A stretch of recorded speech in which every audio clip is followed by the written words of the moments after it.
Eu queria começar agradecendo ao convite de Carlitos, que é o bibliotecário e o mágico que faz acontecer as coisas mais alternativas do Instituto Cervantes. Bom, meu nome é Magali, não sei se vocês viram os nossos nomes, etc. Eu sou daqui também, sou professora daqui, agora sou professora da UFRJ também, sou aluna de doutorado. Eu queria agradecer especialmente a Anitta, porque ela, ou seja, a gente não se conhecia e ela, assim, rapidamente e prontamente, sim, eu quero. Ela é doutoranda em Harvard de Literatura e Letras Românicas e está aqui meio que de passagem. Também ela é master já em literatura, né? Comunicação, trabalha com literatura argentina, brasileira, enfim, obrigada, muito obrigada. Bom, lá eu vou começar, vou concentrar mais no resumo que está no alcance de vocês, ou seja, que vai pelos caminhos do feminismo, a literatura lésbica e das identidades, e ela vai complementar sobre Brasil, etc., o estado da questão em outros aspectos, né? Então, bom, o que eu queria... Bom, eu queria dizer primeiro que tudo que sou aprendiz do assunto, sou aprendiz de tudo, sábia de nada, então não estou aqui para grandes conceitos, estou aqui para compartilhar a partir de estudos, etc., de me preparar para essa apresentação, de me preparar para as aulas também da letras, para compartilhar inquietações, dúvidas, incertezas, contradições, porque na teoria sobre a literatura lésbica tem várias contradições, e aí também a Anitta nos ajuda nessas coisas mais de contradição teórica da atualidade, tá? E eu queria agradecer, elas não estão aqui, mas queria agradecer também a duas amigas, pesquisadoras, amigas e professoras que me ajudaram com a bibliografia. Elas me proporcionaram uma suculenta bibliografia sobre a temática. São elas Diana Casali, que é professora daqui e mestrada na UFRJ, e a professora Viana Gelado, que é professora da UF. Então, bom, eu queria começar pela poesia. Eu sou apaixonada pela poesia e eu queria começar com um poema de Cristina Pérez Rossi. O livro se chama Las Musas Inquietantes. Eu não consegui saber, por mais que pesquisei, se estava traduzido ou não ao português, e eu me temo que não esteja. É de 1999, Cristina Pérez Rossi é uruguaia, ela tem, sei lá, já está com mais de 80 anos, está super produtiva e mora na Espanha, Barcelona, especificamente há muitos e muitos anos. Ela se foi do Uruguai desde a época da ditadura. Então ela é, assim, uma grandíssima escritora e ela é considerada também uma escritora de literatura lésbica, embora depois eu fale um pouquinho mais no final sobre essas clasificações. Então, se chama Claroscuro, está en español, ¿tá? La aplicación de las manos, de los dedos, la concentrada inclinación de la cabeza, el sometimiento, una tarea tan minuciosa como obsesiva, el aprendizaje de la sumisión y del silencio. Madre, yo no quiero hacer encaje. No quiero los bolillos, no quiero la pesarosa saga, no quiero ser mujer. E para, assim, complementar aqui esse pedacinho, ela faz uma dedicatória a uma obra de artes plásticas, a uma pintura de Johannes Vermeer de Feld, o alemão, que se chama Rendeiras, que é uma mulher vestida toda bonita, num cantinho, com uma máquina de costura.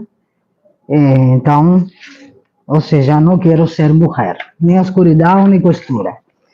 Então, há vários atalhos para falar de literatura lésbica. O atalho que escolhi, como já anunciei mais ou menos, é o feminismo e a identidade. O feminismo, porque eu acho que, ou seja, se o movimento feminista não tivesse reivindicado um lugar menos escuro que a cozinha e a maca para parir, acho que a literatura lésbica hoje estaria em outro patamar, em outro caminho. Não quero dizer que não existiria, mas não estaria no patamar que se encontra hoje. E, em segundo lugar, a identidade, porque a identidade tem sido assim, um fenômeno curioso na nossa humanidade, né? Primeiro, você necessita uma identidade, sei lá, centrada ao redor da linhagem, dos deuses, etc., para formar uma identificação. Depois isso vai caindo à medida que vai passando o tempo e depois reaparece de novo a necessidade de revelar identidades, o que se chama novas identidades, que na verdade não são novas, né? Então, mas enfim, por isso eu escolhi esses dois caminhos, né? Eu não pretendo fazer aqui a história do feminismo desde Safo até, sei lá, Gabriela Cameson Câmara, ou sei lá, o blog Las Tortilleras, nem nada disso. Mas eu queria, assim, destacar algumas. Como eu sou de literatura, eu fui assim, a cavucar quais são o que se dá como origem, né? Então, porque as origens cada qual dá uma. Inclusive lá em Safo, que não tem nada a ver, porque ela não lutou por nada, ela só escreveu lá que estava apaixonada por outra mulher, né? Mas enfim, eu fui a cavucar lá e eu achei duas coisas interessantes para passar para vocês, ou seja, que não são livros de ficção, um livro de 1791, a data é importante, porque é depois da Revolução Francesa, e o outro de 1792, e o primeiro é de uma francesa, que sei lá como é que se fala, Olympe Valéria de Gouges. Hollande Rouge. Uf, nada a ver. Bueno, enfim, menos mal. Sempre há alguém que sabe alguma coisa, francês, russo, chino, árabe. Ainda bem. Então, se chama Direitos da Mulher Cidadana, eu acho, não sei se estará traduzido. Acho que deve estar um livro tão antigo, mas eu não achei, sinceramente. E a outra, ela é uma filósofa? Não está. Não está? Não está. Ah, bom. Ela sabe de tradução do francês. Ela foi uma dramaturga, uma filósofa. E o outro livro que eu vi como assim, que achei que eram pontos importantes nessas datas que todo mundo coloca, não é que eu queira colocar uma data nova, tá? É só porque sou de literatura e prefiro as coisas que vão pelos livros.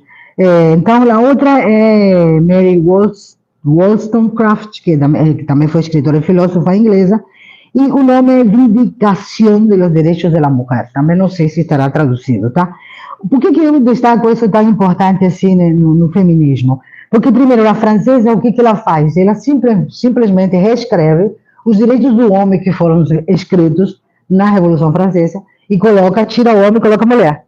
Então, os direitos são, assim, super atuais, o que ela está reivindicando, o que ela está querendo.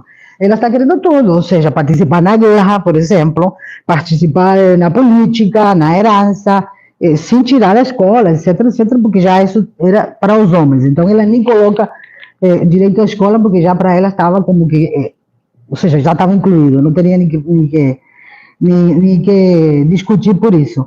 E a inglesa é um pouco mais conservadora, ela não fala em igualdade, nem querer ir para a guerra também não, mas ela fala em a questão dela é o direito à educação da mulher. Então, ela fala só em igualdade moral, ou seja, ante Deus, e eu achei, assim, esses livros foram livros lidos, porque as duas eram escritoras e filósofas, então não são livros escondidos, como, por exemplo, se nós falamos de um livro clássico, que é O Poço da Solidão, em 1933, é um livro sozinho.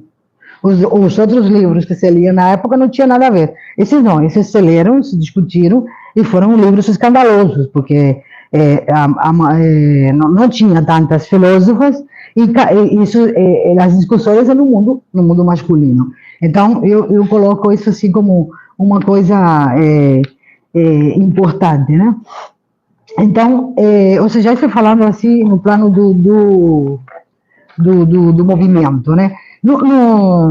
Nos livros ficcionais, nós temos livros ficcionais isolados, como que eu mencionei, O Poço da Solidão, e também tem um que eu não sei como será em português, Aimé e el Jaguar, que é aquela história que foi um filme também, que é uma história da Segunda Guerra Mundial, a esposa de um capitão de Hitler, capitão, soldado, sei lá, se apaixona por uma judeia. Um livro famoso, eu não sei se estará publicado. Mas também são livros assim, que foram um escândalo, mas um escândalo sozinho, sem ecos, né? Mas, enfim, de qualquer maneira, sejam ficcionais os livros, ou sejam esses livros que reivindicam o movimento, os direitos da mulher, etc., de qualquer uma, os dois tratam de dissidência.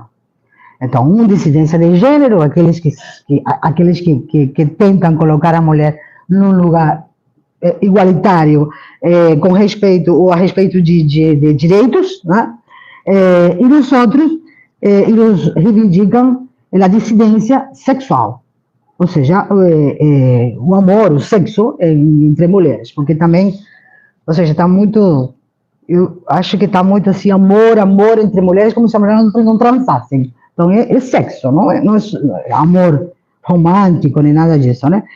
Então, essa ideia da dissidência é muito interessante, é muito importante, e também para o movimento feminista eu acho que é muito legal, porque assim, há uma certa crítica de alguns teóricos de que o feminismo se fragmentou, que não tem a força de antes, mas assim, eu acho que é tudo o contrário, ou seja, ele se fragmentou porque ele surge na classe letrada, na classe média, na classe alta, quando chega à América Latina também. Quem foram as primeiras feministas? Todas de classe alta, todas mulheres letradas.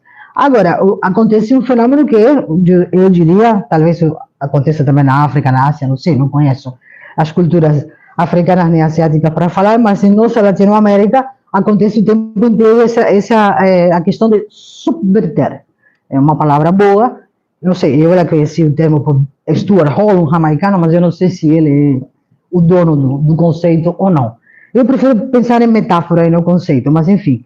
Porque o que faz? Ou seja, por que se fragmenta? Que bom que se fragmenta. Se fragmenta porque quer dizer que essa voz desse feminismo que surge não inclui um montão de outras vozes. Então é bom. A fragmentação é ótima, porque você tem, então, o que faz as mulheres que não estavam dentro desse feminismo? As mulheres pretas, as pobres, as indígenas, as obreiras, as operárias, as donas de casa. O que faz? Agarra aquilo que está ali e subverte. Ou seja, faz outra coisa em cima disso. Que é mais ou menos como a antropofagia de Andrade, né? É mais ou menos isso. Ou seja, pego o que me dá, tudo bem, espera aí, mas eu vou fazer aquilo que eu quero, aí eu te devolvo outra coisa. Então, é ótimo que tenha se subvertido, e além disso, também a subversão, acho que é muito moderna, porque não se pode pensar que todas as individualidades estejam enfiadas em algum lugar. Esse tempo passou. Ou seja, foi um tempo, sim, um tempo da formação de Estado-nação, que se precisava de uma cara, de um rosto para um país. Mas assim, o Estado-nação é Estado-nação para quem? Estado-nação para uns, para outros não, ficam fora. E nessa fragmentação é que surgem essas novas vozes, que é o que é importante, porque a voz é importante, é o que sempre quer se apagar. Então, se você disse, não existe literatura lésbica, não existe literatura trans, é ótimo, você resolveu o problema, matou. Mas isso era a proposta de poder, seja qualquer poder letrado, poder religioso, poder partidário, enfim, qualquer poder é o que quer. Isso apagar a voz. Então, é importante que exista fragmentação, é importante que exista movimento e é importante que exista trans tudo. Trans é um prefixo que para nós também, em Latinoamérica, é ótimo, porque nós temos tudo com trans, ou seja, trans significa além do outro lado, mais, sei lá, movimento. É ótimo, porque nós temos transculturação, transgressão, translinguismo, então para nós esse trans nas nossas culturas, não? Então, quando nós estamos falando de novas identidades, na verdade não tem a ver com origem. Não é isso, não é origem, não é surgimento. Nós estamos falando de visibilidade. Então, é como aquela frase do filme, olha para mim de novo. Vocês viram esse filme? É um filme brasileiro, ótimo, de 2013. A diretora é Cláudia Priscila e Kiko Goisman, e se chama assim, olha para mim de novo. E isso é o que faz a voz da diferença. Pedir olhar para mim de novo, porque eu não sou isso que você quer que eu seja. Eu sou o que sou. Então, tem que olhar, essa retórica é importante. Então, e nessa retórica de olha para mim de novo, há um grito, há uma reivindicação, uma reivindicação da visibilidade. Então, eu volto à poesia. Quando Odete Alonso, uma poeta cubana, disse: La luna era distinta hace un segundo, te iluminaba, entraba por la endija como un sorbo. Moriremos de amor, amiga mía. Presiento que un tropel desciende de las cumbres. Siento tu helada tibia presionando mi espalda. Moriremos de amor. Todos los vientos llegan como una manotada. Yo cubro tu cuerpo, lo incorporo. Quiero aliviarme en ti. Hace un segundo la luna era distinta y no había ese susto en tu mirada. Algo nos viene encima. Ese sordo rumor es un presagio. Cierra los ojos de pronto, amiga mía. Es el amor que llega. Então, quando ela fala moriremos de amor, amiga minha, não se trata só de um poema de amor. E também não se trata só de um poema de amor entre duas mulheres. Se trata de uma militância. Queira Odete Alonso ou não queira. De repente, ela não pensa nisso. Odete Alonso é uma poeta cubana que mora no México há muito tempo. Esse livro foi publicado em Cuba ainda, ninguém nem sabe por quê. Deve ter tido um amigo lá na editora, porque é um livro muito erótico, é muito de amor, mas assim, claramente lésbico, erotismo em muitos dos poemas, né? Enfim, mas assim, seja a intenção ou não do autor, não interessa, acaba sendo que a literatura lésbica cai sempre nesse caminho da militância, porque não é a literatura que propõe a militância. A militância está entredita pela sociedade, e ela é a que marginaliza. Então, o problema é seu, ou seja, porque há uma crítica também, literatura de militância, né? Ou seja, mas se milita o quê? Se milita o espaço, você é que não quer que eu tenha espaço. Então, por isso, é interessante revirar isso, porque há uma crítica com esse questionamento de militância, de que todo mundo quer fazer militância. Não, é a sociedade que faz a militância, na verdade, quando se opõe, quando tenta apagar a voz, né? Estou já em tempo, né? Deve ser uns 15 minutos, né? O que mais eu queria falar da cá? Bom, eu queria falar uma última coisa de feminismo para depois falar um pouquinho da literatura. Assim, hoje em dia está se passando do termo, do conceito feminismo para, digamos, a metáfora, olhar feminista. E está se passando do conceito lesbianismo para um olhar lésbico. Eu acho também que isso é ótimo e muito importante, porque quando você tem um conceito, isso está super bem explicado em um livro da Argentina, Ana Maria Arné. Ela explica muito bem, ou seja, a necessidade de sair do conceito. Porque quando você conceitua, você tem uma caixinha, você tem princípios, você tem uma ferramenta teórica, você tem elementos, porque quando você conceitua a cadeira, você não pode ensinar um conceito que ela serve para dormir, embora você consiga até dormir, mas não está no conceito, não é verdade? Então o conceito tem isso, fecha.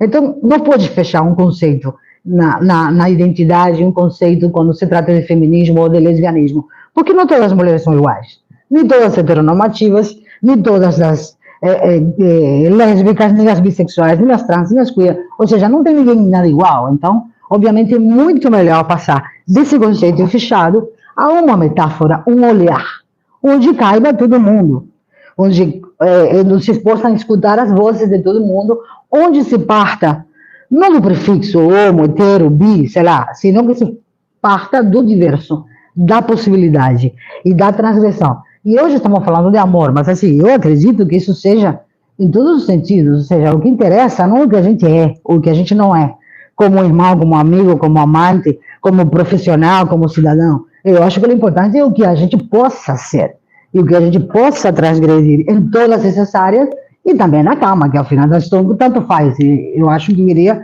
no último lugar, né? Mas assim, a sociedade quer colocá-lo no primeiro lugar, né?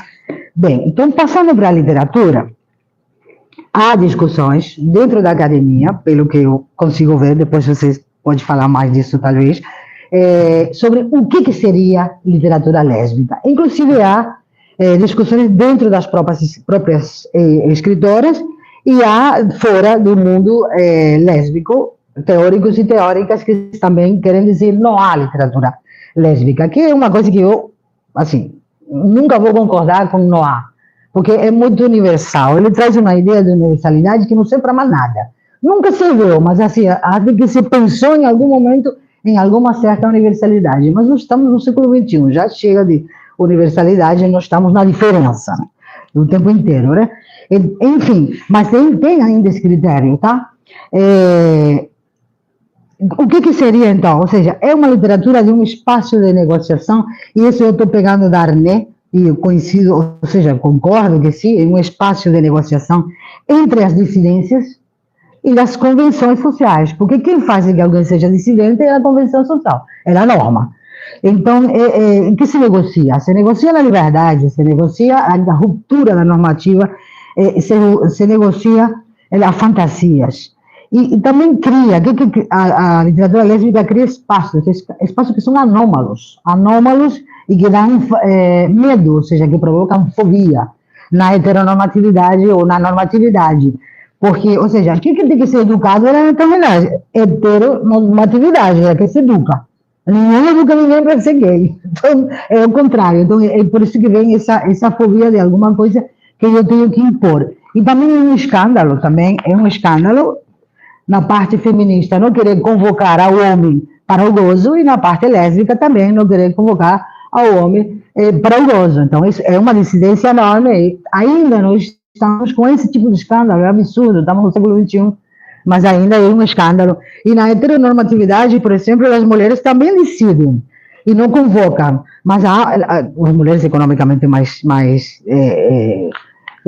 independentes, as mulheres mais profissionalizadas, mas há uma certa renúncia ao amor, que não acontece na vida das mulheres lésbicas, ou seja, não há uma renúncia ao amor. Há uma renúncia àquele gosto que não quero, que não me interessa, mas não ao amor. Enfim, para ir terminando, eu não sei se vocês já escutaram que eu falei diferença várias vezes, né? Eu vou... quando nós pensamos no século passado, é o século das guerras, das ditaduras e das democracias. Então, havia uma utopia para a igualdade.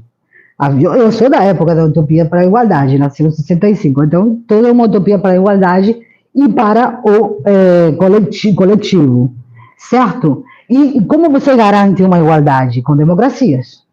Só que não funciona, a gente já sabe, estoura por qualquer lugar. Então, por que a gente não muda de democracia para diferocracia? Não sou eu que estou inventando, tá? O termo não é meu, é de um psicanalista brasileiro, de Magno, que eu acho extremamente contemporâneo e extremamente importante ter direito à diferença. Porque a democracia garante o civil, o direito civil, né? O direito humano. Mas quem que garante a subjetividade? Só um direito à diferença. Então, eu vou dizer, como disse Lúcia Maria Loinás, outra poeta cubana, deixo minha palavra no ar, sem chaves e sem véus, porque ela não é uma arca de cobiça, nem uma mulher vaidosa. Eu deixo minha palavra no ar para que todos possam vê-la, tateá-la, amassá-la ou exprimi-la. Então, exprimam aí a diferocracia e pensem aí alguma coisa sobre ela, né? E bom, para terminar, ou seja, estou falando de diferença e de diferocracia, então vamos falar da identidade. E é aquele caminho que eu tinha falado que faz a identidade desde os gregos, desde os indígenas, porque a gente sempre pensa nos gregos, mas nós tínhamos aqui povos anteriores. E, na verdade, a questão da identidade vai pelo mesmo lugar. O Deus em comum, a língua em comum, a linhagem em comum, os rituais em comum. Então, isso é igual. E eu tinha falado mais ou menos assim, como no Estado-nação precisa dessa identidade. Depois, a psicanálise, a sociologia, já no final do século XX, vai quebrando, vai colocando um sujeito cindido, descentrado, etc., etc. E no final do século passado e agora, são as proliferações de todas estas identidades, que na verdade todo mundo chama nova, mas não é nova, é que tem a possibilidade de se expressar. E claro, a possibilidade de se expressar para o movimento da diferença sexual ou para o movimento da dissidência sexual, que estariam todos metidos lá dentro, foi um movimento feminista, né? Então, claro, há mais espaços e, além disso, também as pessoas forjam mais espaços nas universidades, nas escolas, etc. Só para ter uma ideia, eu queria falar das quantas identidades. Isso é pelo Ministério da Educação da Espanha, porque eu fui procurar em outros lados e tudo muda. Ou seja, quantas lésbicas se auto-identificam?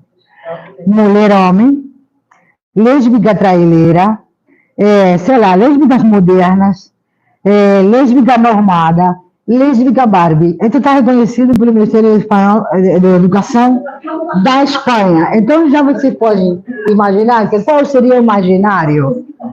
A mulher lésbica na literatura. Não é unívoca e nunca vai poder ser. Então é a diferença ela que está falando o tempo inteiro por trás de tudo isso, né? Que mais? Eu queria dizer que o Brasil foi pioneiro na América Latina em comemorar o Dia da Visibilidade Lésbica, que foi em 1996. Acho que ninguém sabe isso, porque meus alunos não sabiam quando eu contei. Mas, enfim, ou seja, depois em Argentina, Espanha, mas no Brasil foi aqui, no Rio de Janeiro, aliás. E, bom, para terminar já, para dar espaço para minha colega, eu queria terminar, eu comecei com poesia, termino com poesia, com Cristina Pérez Rossi de novo. En el amor y en el boxeo, todo es cuestión de distancia. Si te acercas demasiado, me excito, me asusto, me obnubilo, digo tonterías, me echo a temblar. Pero si estás lejos, sufro, me entristezco, me desvelo y escribo poemas. Obrigada, Anita, sua vez.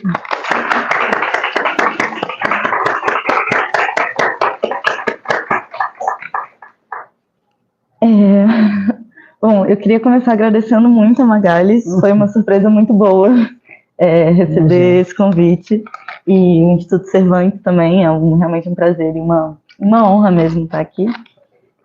Meu nome é Anita Rivera Guerra, eu estou no 5º ano do doutorado na Universidade de Harvard, nos Estados Unidos, mas fiz meu mestrado e minha graduação aqui na UFRJ também, então é bom também estar de novo em contato com a UFRJ. Faz alguns anos que eu pesquiso literatura lésbica no Brasil e na América Latina, agora eu estou um pouco mais distante disso, mas é uma questão que está sempre perpassando tanto a minha vida pessoal quanto a minha vida acadêmica, e isso, na verdade, tem um pouco a ver com o argumento central dessa fala, que é, ao mesmo tempo, teórica e um pouco expositiva, em torno de uma questão central que seria a seguinte: qual a relação entre o corpo e a escrita, e quais são as implicações disso quando estamos falando de corpos e de escritas que se encontram nas margens da hegemonia cis heterossexual e também nas margens de uma perspectiva branca e ocidental.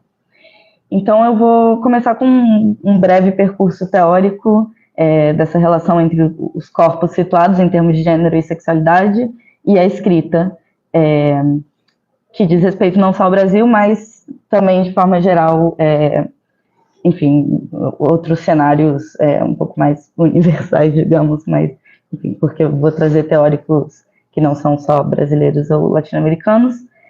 E, bom, eu vou ler porque eu me organizo melhor assim, mas vai ser, não vou tomar muito tempo.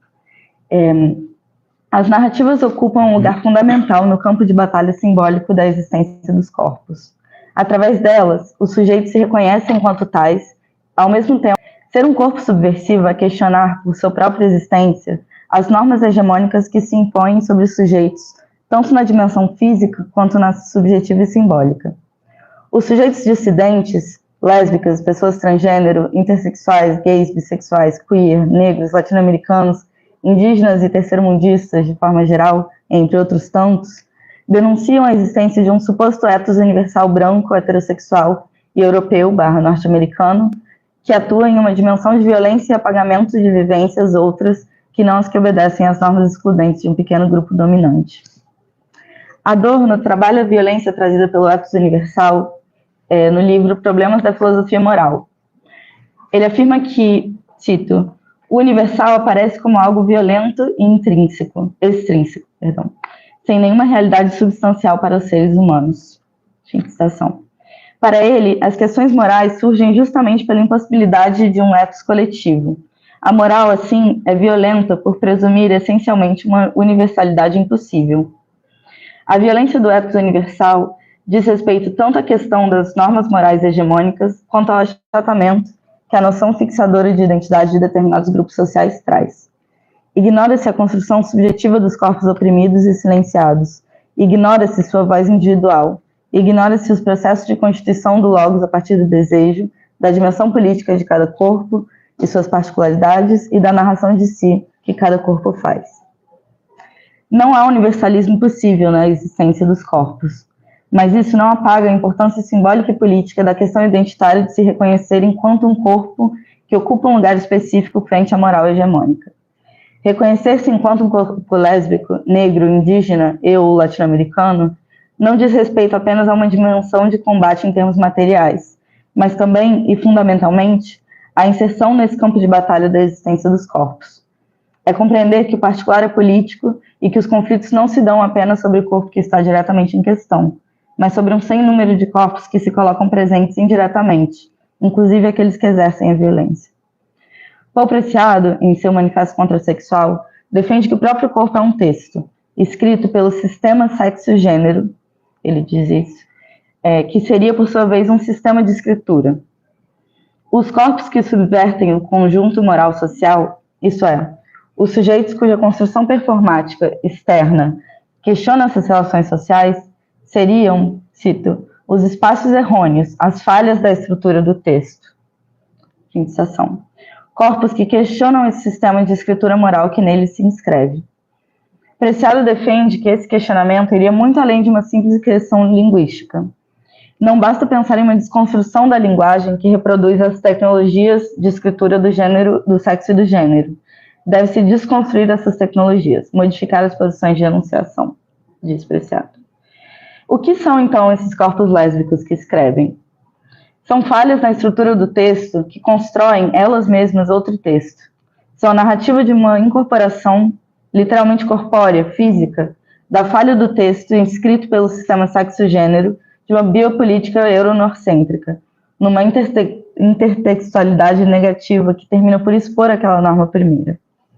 Monique Wittig defende, no texto Não se nasce mulher, que a transformação do corpo oprimido, o corpo subversivo por excelência, em sujeito cognitivo, se dá com a compreensão da opressão a que ele está submetido. Ela afirma que cito, a consciência da opressão não é apenas uma reação a lutar contra a opressão. É também toda a reavaliação conceitual do mundo social, sua total reorganização, com novos conceitos, do ponto de vista da opressão. Fim de citação. Essa consciência da realidade social, para Wittig, é alcançada através da linguagem, ou seja, da narrativa individual em relação ao outro. É justamente a narrativa desses corpos que possibilitam o reconhecimento e uma subversão da opressão por eles sofrida. É precisamente essa dimensão ética e política da linguagem literária que Gilles Deleuze e Félix Guattari investigam por meio do conceito de literatura menor, na obra Kafka, por uma literatura menor.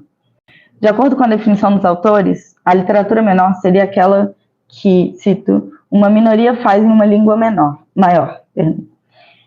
Uma das principais características das literaturas menores é que tudo nela é político, dizem Deleuze e Guattari. De modo que sua dimensão individual, ao contrário das grandes literaturas, entre aspas, é necessariamente uma dimensão política.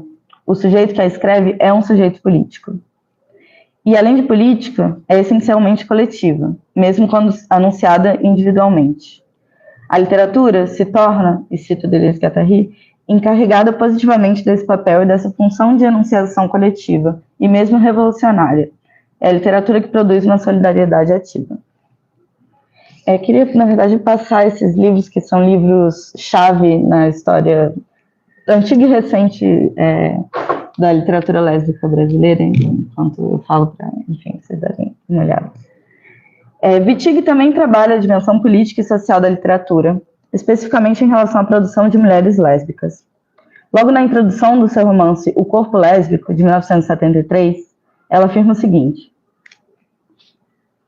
cito Wittig: o corpo lésbico tem o lesbianismo como tema. Isso é, um tema que não pode sequer ser descrito como tabu, por não ter existência real na história da literatura. A literatura masculina homossexual tem um passado, tem um presente. As lésbicas, por sua vez, estão em silêncio, como todas as mulheres estão como mulheres em todos os níveis. Fim de citação.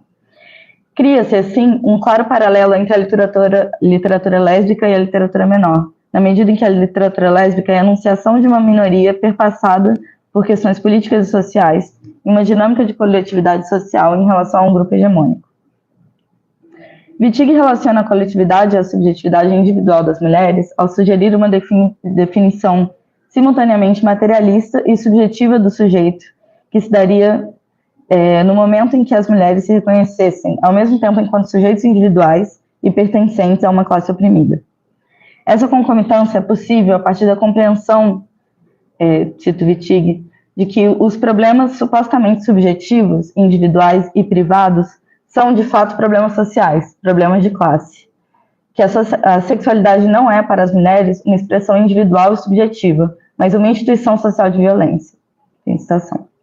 A constituição do sujeito mulher, ou mais amplamente, do sujeito não correspondente ao homem cis hétero branco, compreende, então, não apenas a relação entre eu e o outro em um campo individual, mas necessariamente uma coletividade de eus que compõem uma classe.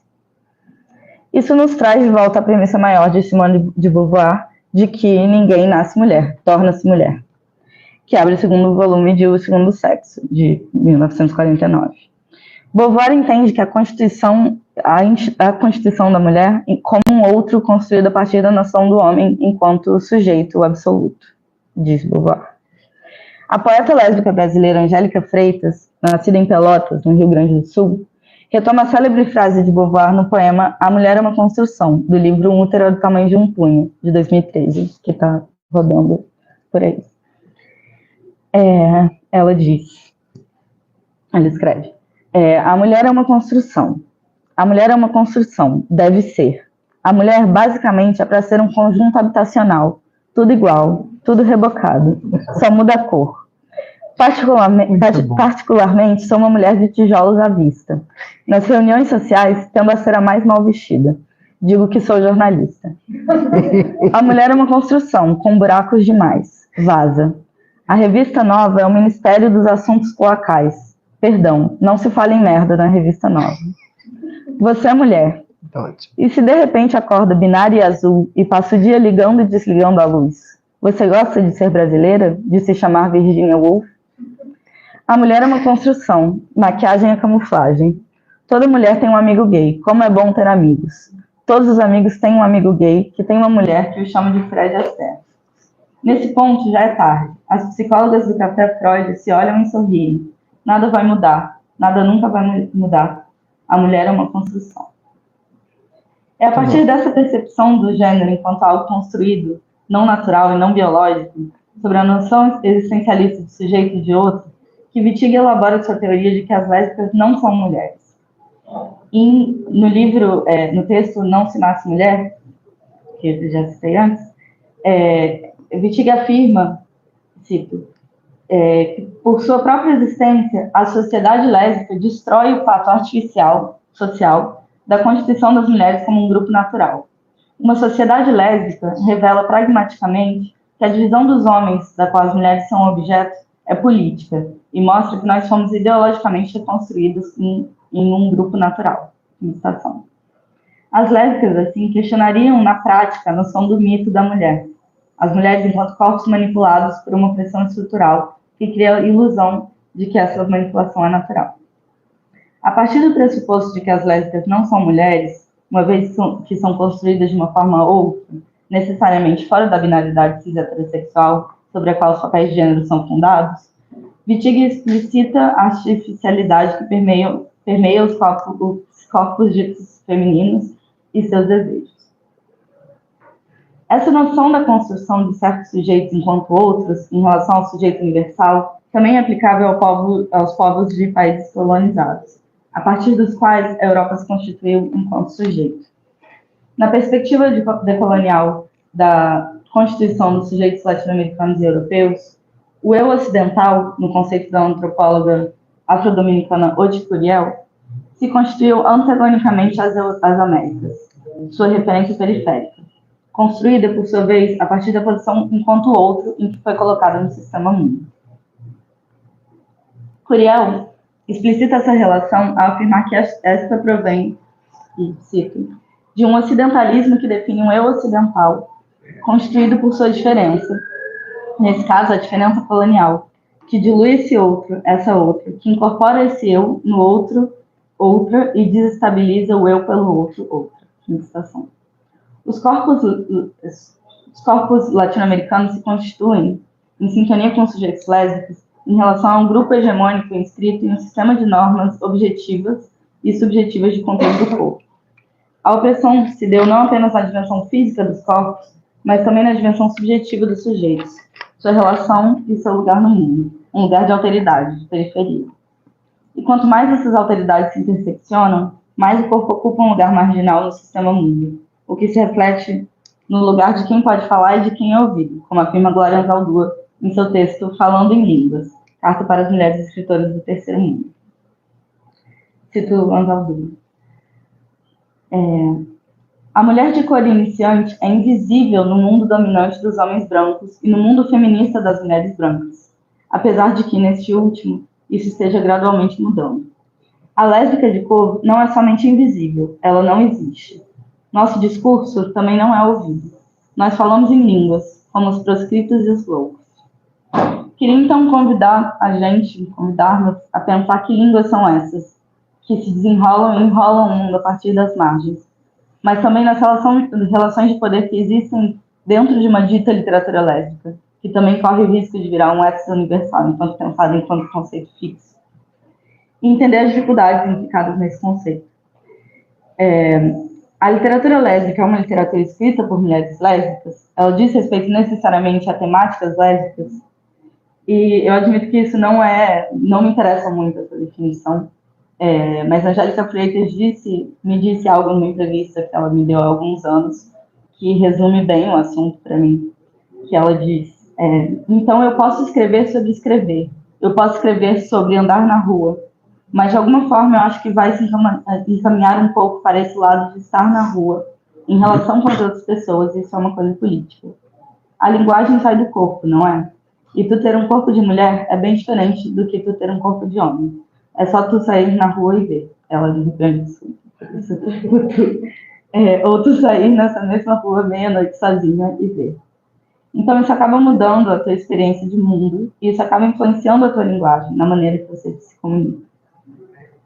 Então eu queria pensar nesse lugar da língua, também no erotismo lésbico, como uma temática que está muito presente no erotismo lésbico.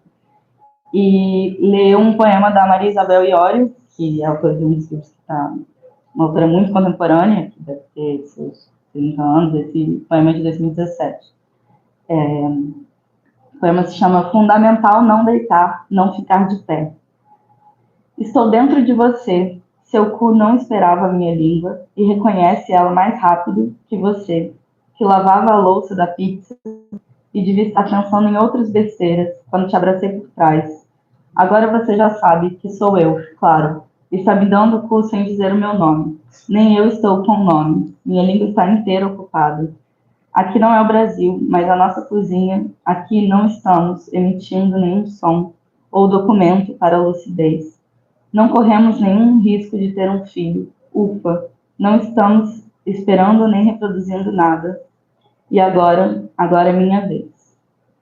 Eu queria dizer que agora é a nossa vez.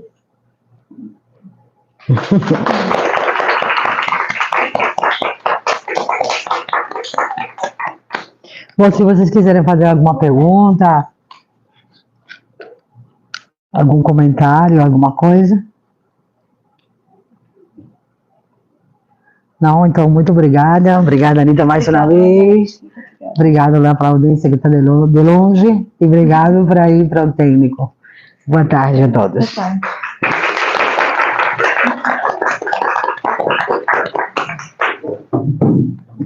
Obrigada, Maria. Obrigada a você, foi ótimo.